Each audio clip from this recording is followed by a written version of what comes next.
Opa, deputado, tudo bom? Amigo. Sentar aqui um pedacinho. Vamos falar um pouco sobre o mandato de deputado federal. Quais são as suas bandeiras? Edilson, o meu sentimento como deputado federal são de muitas realizações importantes. Além da fiscalização das ações do governo federal no âmbito do estado, no âmbito nacional, além das leis que nós legislamos lá em Brasília, as bandeiras que nós defendemos, que na região do Rio Grande do Norte nós temos 3 pilares que fomentam a economia. Cito aqui o setor salineiro, cito aqui o setor da fruticultura irrigada, cito aqui a questão do petróleo, que nós temos ainda alto potencial, e uma luta muito importante que nós travamos lá em Brasília foi a garantia do ramal Apodi. Não estava no eixo da transposição, é a bandeira da água na região do semiárido, que falta água, nós temos essa dificuldade das chuvas irregulares e nós garantimos que o ramal Apodi fosse efetivamente colocado dentro do projeto da transposição a partir de muita discussão, de muita luta nossa lá em Brasília. Quando houve o debate acerca da venda dos poços maduros da Petrobras, o senhor chegou a ser criticado duramente por setores da economia ligados à política. A sua decisão foi a correta? Foi acertadíssima, Edilson, porque o que nós estamos vendo hoje é um crescimento enorme da produção do petróleo por parte dessas empresas que estão explorando esses poços que estavam, na maioria deles, inativos. A gente discutiu muito a respeito dessa parte da nossa sociedade, da nossa economia que estava parada. A Petrobras diminuiu muito o ritmo da produção, a geração de empregos caiu bastante. Nós tivemos aqui em tempos gloriosos de Petrobras mais de 10 mil empregos gerados e hoje isso caiu mais da metade. Então a entrada dessas empresas significa um incremento na economia, a geração de empregos, ISS sendo gerado, ICMS e principalmente royalty, que entra nas prefeituras, entra na prefeitura de Mossoró, entra nas prefeituras circunvizinhas e se transforma em investimentos para a sociedade. Então a gente está muito satisfeito com o desenvolvimento que a economia está gerando a partir dessas empresas que estão trabalhando agora no nosso setor do petróleo. Ainda nessa linha, o senhor disse que houve um crescimento econômico. Como seria esse crescimento em números? Olha, dados já registrados comprovam que mais de 300% de incremento na economia já houve no setor. Então, num período que se produzia 4 mil barris de petróleo dia, hoje já ultrapassa os 16 mil barris de petróleo dia. Como eu disse, isso é geração de royalties, isso é geração de novos empregos, geração de impostos que estão junto a essa atividade. Então, nós estamos aí numa expectativa de que, num futuro, isso aumente ainda mais e transforme toda a economia local, como acontece no caso dos Estados Unidos, do Canadá, onde várias empresas de pequeno porte estão dentro do setor petrolífero. Qual seria então a sua preocupação? Nossa preocupação principal, Edilson, é a geração de emprego e a renda que isso trará para toda a região. Meu amor, muito obrigado. Os poços maduros, é bem sabido que no exterior, a exemplo dos Estados Unidos, que eu já citei aqui, 80% das reservas são exploradas. No Rio Grande do Norte, onde a Petrobras tem explorado, apenas 30% dessa produção foi explorada. Então a gente ainda tem um espaço muito grande de exploração. As empresas que estão chegando, ela tem potencial para explorar essa reserva que ainda tem lá. E eu acredito que no horizonte ainda de 20, 30, 40 anos nós tenhamos ainda uma produção excepcional de petróleo que vai gerar toda essa renda, toda essa riqueza que vai ficar na nossa região, com mão de obra local, com produtos locais, que vai diversificar cada vez mais o mercado de petróleo. Deputado, como foi a sua atuação para a entrada do melão potiguar na China? Edilson, essa foi uma importante conquista que nós fizemos agora neste ano que passou para o Rio Grande do Norte. Eu estive com a ministra Tereza Cristina, onde ela estava montando uma viagem para a Feira Internacional de Alimentos lá em Xangai, e nós incluímos dentro da pauta das prioridades do Brasil de integração China-Brasil a entrada do nosso melão. A primeira discussão estava relacionada à proteína animal, haja vista tinha um problema da carne suína na China, mas em segundo plano, onde há mais de 20 anos se discutia a possibilidade de nós levarmos o nosso melão para a China, entrou na discussão. Eu participei de várias reuniões, estive presente e vi como esse assunto foi tratado como uma das bandeiras principais. Então foi uma grande conquista, o entendimento de que as nossas frutas estavam liberadas para a entrada desse mercado, que é um dos mercados maiores do mundo, e agora nós podemos, além de vender nossas frutas, obviamente, é ampliar a nossa produção, ampliar a geração de empregos, ampliar toda a rede de pessoas que estão vinculadas a essa atividade. Então, fico muito feliz de ter participado, junto com o COEX, junto com as grandes empresas produtoras, desse grande sucesso que foi a abertura do mercado chinês para as nossas frutas. Haja vista, nós somos o maior produtor de fruticultura na área da cucurbitácea, que é o melão, do país. A gente percebe o seu interesse, né, em que haja, para que haja o crescimento econômico, né, do Rio Grande do Norte, consequentemente beneficia a geração de emprego e renda. Aí eu pergunto, qual o seu interesse, qual a sua atuação, a sua atenção para a estrada do Cajueiro?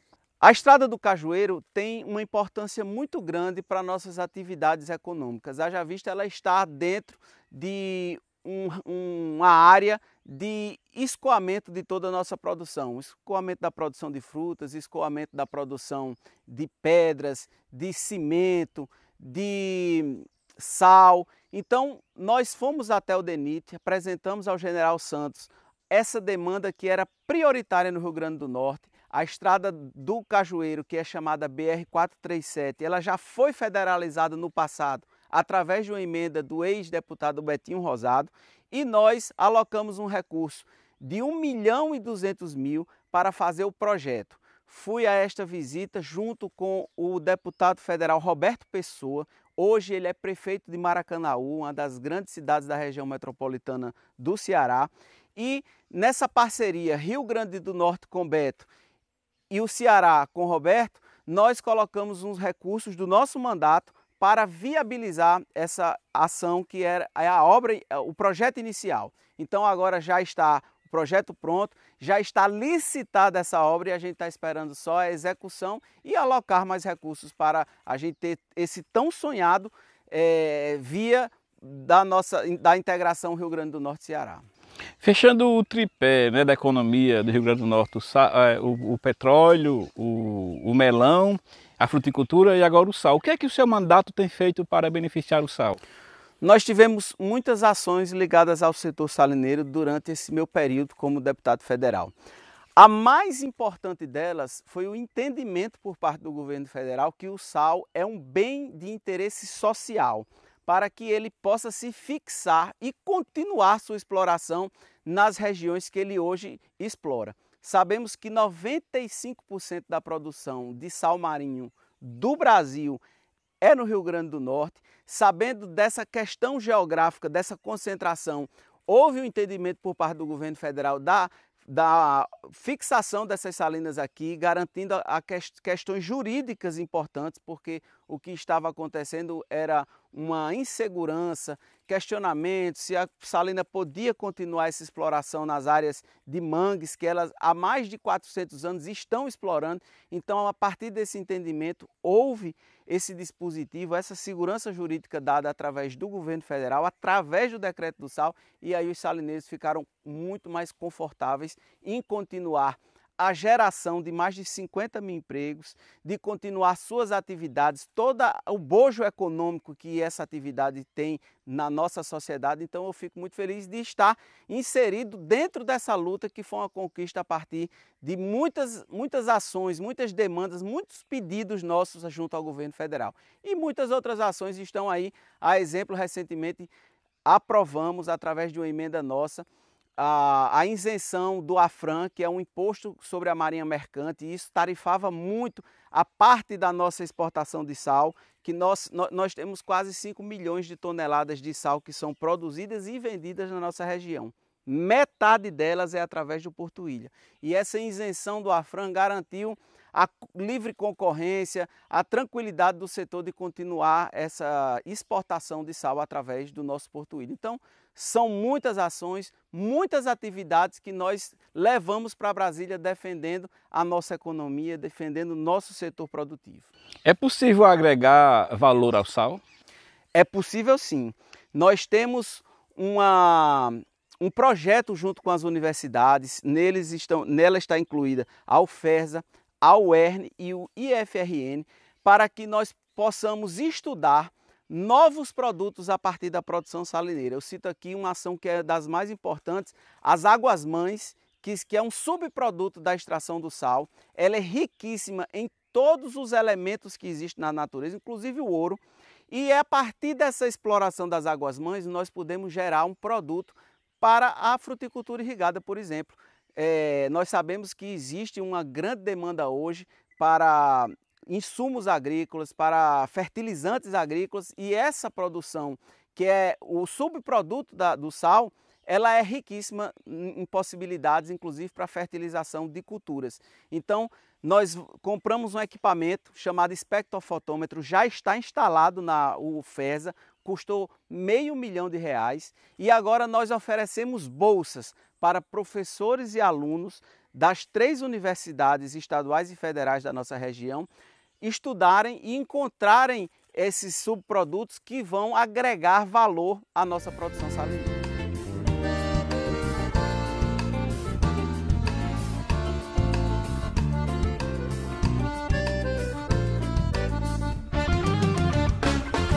Deputado, como foi a sua luta para inserir o trecho Apodi, né, da transposição do Rio São Francisco no projeto, e como é que essa iniciativa vai beneficiar Mossoró? Edilson, essa foi uma das lutas e bandeiras mais importantes que nós travamos lá em Brasília. Eu, como engenheiro agrônomo, logo que entrei no Congresso Nacional, participei da Frente Parlamentar de Fiscalização das obras da transposição do Rio São Francisco. E nela eu pude estudar profundamente as ações, os benefícios que a transposição estaria trazendo para o Nordeste, mas principalmente para o Rio Grande do Norte. Foi lá que eu entendi que o benefício que a transposição estava entregando ao Rio Grande do Norte foi apenas colocar água na barragem Armando Ribeiro, lá na região do Vale do Açu. E ainda assim, essa água percorreria mais de 100 quilômetros de leito natural de rio até chegar a Armando Ribeiro. Então, eu comecei a levantar uma bandeira que era importantíssima, que é a garantia que o ramal Apodi, que não é um eixo natural da transposição, mas sim um ramal anexo a essa transposição, não estava nem planejada a sua execução, que eu começasse todas as reuniões no antigo Ministério da Integração, que depois passou a ser Ministério do Desenvolvimento Regional. Todas as reuniões eu pude levantar a voz do povo potiguar, a voz do povo mossoroense, que nós não estávamos sendo bem beneficiados não havendo o ramal Apodi. Então o ramal Apodi é um ramal que vai garantir uma estrutura física entrando no Rio Grande do Norte, porque não existia estrutura física entrando no Rio Grande do Norte, de quase 100 quilômetros de ramal, entregando essa água diretamente lá na barragem de Santa Cruz, que é um dos grandes reservatórios com capacidade de 600 milhões de metros cúbicos de água. E aí essa água vai vir em quantidade, em volume, em qualidade, para que a gente possa fornecer à nossa população. Essa parte do Rio Grande do Norte, que é a região oeste, o alto oeste, tem quase 600 mil pessoas nela. E é a região que mais sofre de falta de água no Rio Grande do Norte. Então, a partir dessa luta, conseguimos em um determinado momento, junto à bancada federal, nas emendas coletivas de bancada, colocar 5 milhões de reais para o início dessa obra. O então ministro, na época, disse que era muito pouco recurso, haja vista o valor integral da obra é de mais de 1 bilhão de reais. Mesmo assim, nós tivemos aí uma ação importante do ministro do Rio Grande do Norte, entendendo também esse apelo e essa ansiedade da nossa população, Rogério Marinho, que garantiu o início da licitação dessa obra. O projeto já estava praticamente todo concluído, então finalizou-se o projeto, iniciou a licitação e agora a gente está esperando a empresa ganhadora do processo licitatório iniciar. E aí nós veremos as águas do Rio São Francisco, que nasce lá na Serra da Canastra, percorrendo mais de 3.000 quilômetros, chegando na nossa querida Mossoró, entregando essa água tão sonhada por muitos mossoroenses. Vamos, se Deus quiser, ver em vida essa obra chegando para nós. É a transformação de uma realidade? É a transformação de sonhos. Desde a época de Dom Pedro II, né, que até a última joia da coroa seria entregue para garantir água para quem tem sede, se transformando agora em 2022, 2023, água para o nordestino. Então fico feliz porque isso é a transformação, isso é geração de emprego, geração de renda, movimentando a economia local, que se Deus quiser vai ter toda uma recepção, fazendas, produção em cima dessas águas.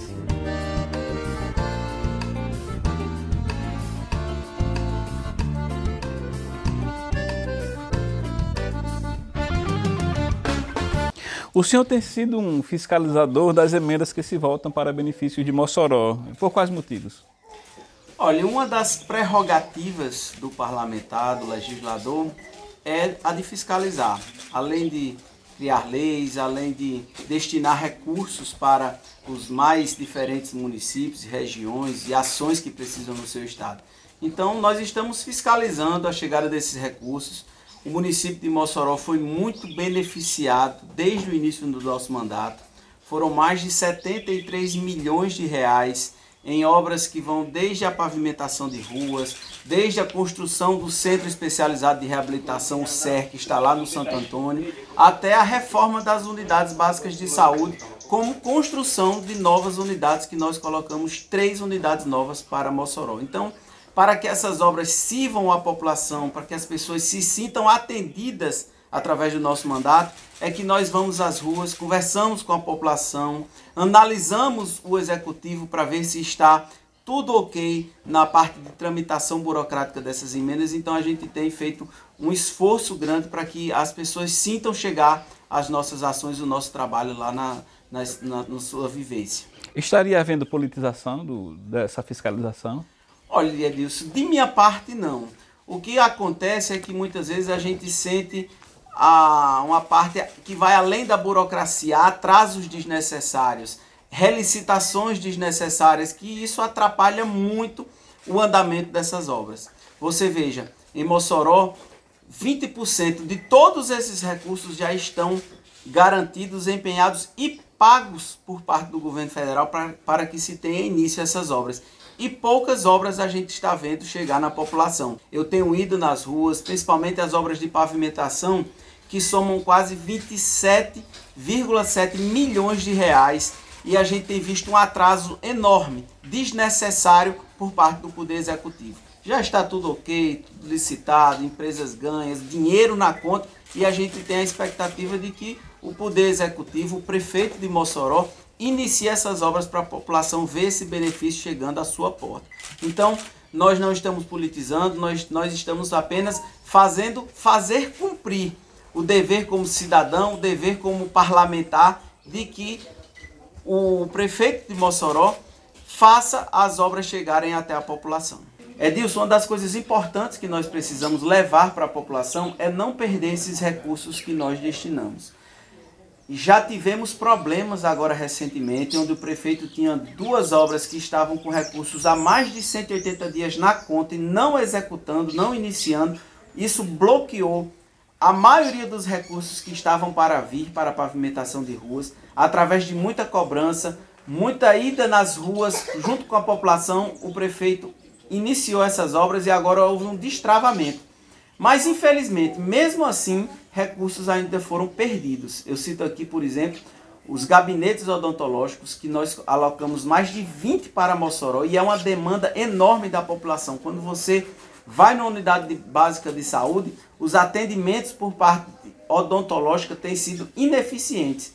E aí, 20 gabinetes novos, com cadeiras, com autoclaves, com aqueles equipamentos, as brocas, foram perdidos. R$500 mil estava na conta da prefeitura, passou o prazo de recepção e de iniciar e agora vão ser devolvidos. Mais de um ano ficou na atual gestão esperando uma licitação e não houve essa licitação. Então, a gente continua aqui a fazer esse apelo para que não haja perdas e a população não sofra com esse descaso que é o tratamento com as emendas parlamentares do nosso mandato que está tendo no município. Caso esses recursos que o senhor conseguiu e seu mandato não tivessem chegado ao município, como é que Mossoró estava em termos de obras? Olha, o município de Mossoró, grande parte dos recursos que ele recebe de receita, ele serve para atender a demanda de funcionamento da máquina pública, o pagamento do funcionalismo, o pagamento da energia. Então, os investimentos que são necessários, muitas vezes só conseguem através de uma ação parlamentar, do governo federal, de um deputado federal que envie esses recursos através do Orçamento Geral da União.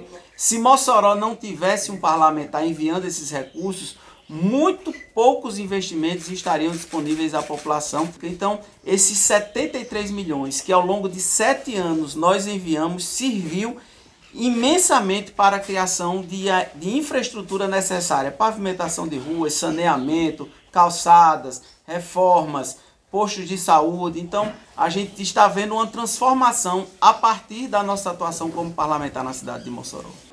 Deputado, qual foi a participação do seu mandato no Protransporte e no Finisa? Edilson, nós tivemos uma participação importante e definitiva para que esses recursos chegassem até Mossoró. Cito aqui a exemplo o Protransporte, quando nós assumimos essa responsabilidade de garantir que esse recurso chegasse a Mossoró, a gestão antecessora à gestão da ex-prefeita Rosalba Ciarline tinha executado grande parte dos recursos sem as obras de acessibilidade.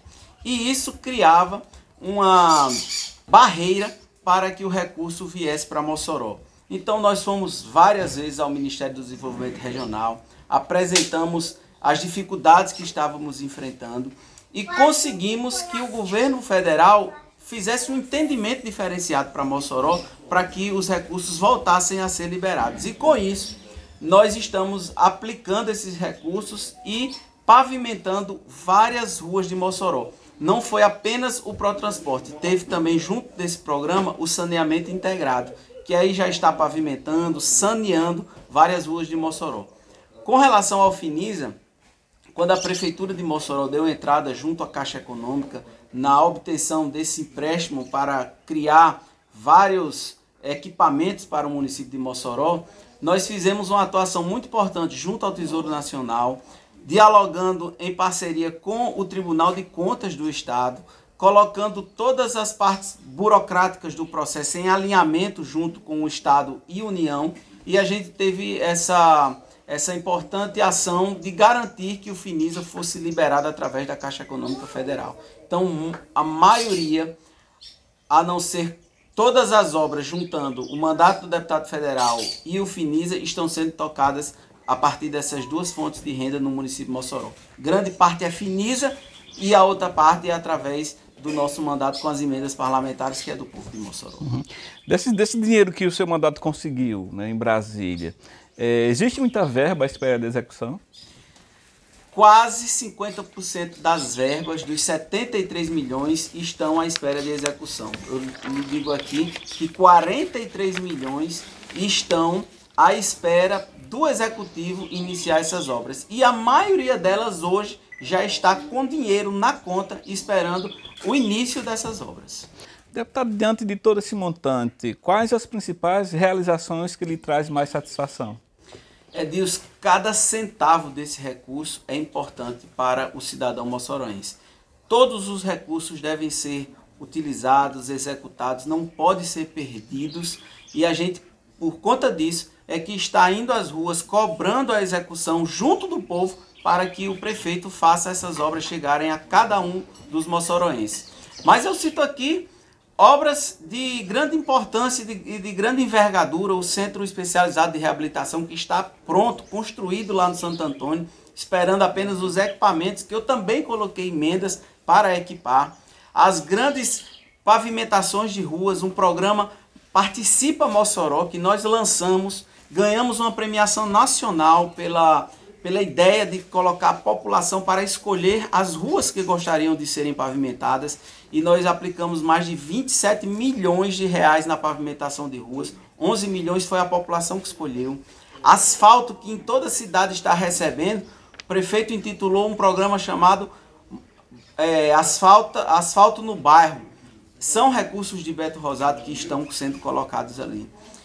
Reformas de unidades básicas de saúde são mais de 16. 30% de todas as unidades básicas de saúde de Mossoró estão sendo reformadas com recursos do nosso mandato. Sem contar 3 novas unidades de saúde que estão sendo construídas novas com recursos do nosso mandato. Então tudo isso é de fundamental importância para que o cidadão veja chegar serviços de saúde, serviços de infraestrutura na nossa cidade, e eu fico muito feliz quando eu chego lá e a obra está iniciada. Então vamos fazer esse apelo juntos para que não se perca nenhuma obra, nenhuma ação do nosso trabalho em prol de Mossoró. Ao longo desses 2 mandatos, a gente está no 7º ano, foram muitas lutas, muitas realizações. Mas qual a sua frustração? Tem alguma obra que o senhor gostaria de ter viabilizado para Mossoró? Olha, Edilson, uma obra que não é de importância única para Mossoró, mas para o Rio Grande do Norte. A duplicação da BR-304. Eu estive reunido com a bancada federal, lancei a possibilidade de colocarmos uma emenda coletiva de bancada na nossa reunião. Os parlamentares presentes disseram que a prioridade seriam a continuidade das obras já iniciadas. Estamos tocando a duplicação da Tabajara e a barragem de Oiticica, e por isso não tivemos êxito nessa tentativa de aplicar os recursos de uma emenda coletiva de bancada em uma nova obra. Mas eu fiz o apelo, disse que isso não era uma obrigatoriedade do governo de aplicarmos, haja visto o próprio presidente da República ter vindo ao Rio Grande do Norte e assegurado os recursos para a continuidade dessas obras que eu citei, e a duplicação da 304, que é uma obra de suma importância para o tráfego, para que a gente tenha uma logística de caminhões, logística de carros, de transporte no nosso estado. E uma das ações importantes nessa duplicação é o salvamento de vidas. A gente viu muitas vidas ceifadas ao longo dessa estrada, ali na região de Açu. E se tivéssemos uma duplicação, eu tenho certeza que a segurança que a via ofereceria seria muito melhor e não teríamos essas perdas de vidas que tivemos. Então, isso entristece nós como políticos, como cidadão, mas, se Deus quiser, vamos continuar essa luta e ter a vitória, que é um projeto pronto e a execução por parte do governo federal.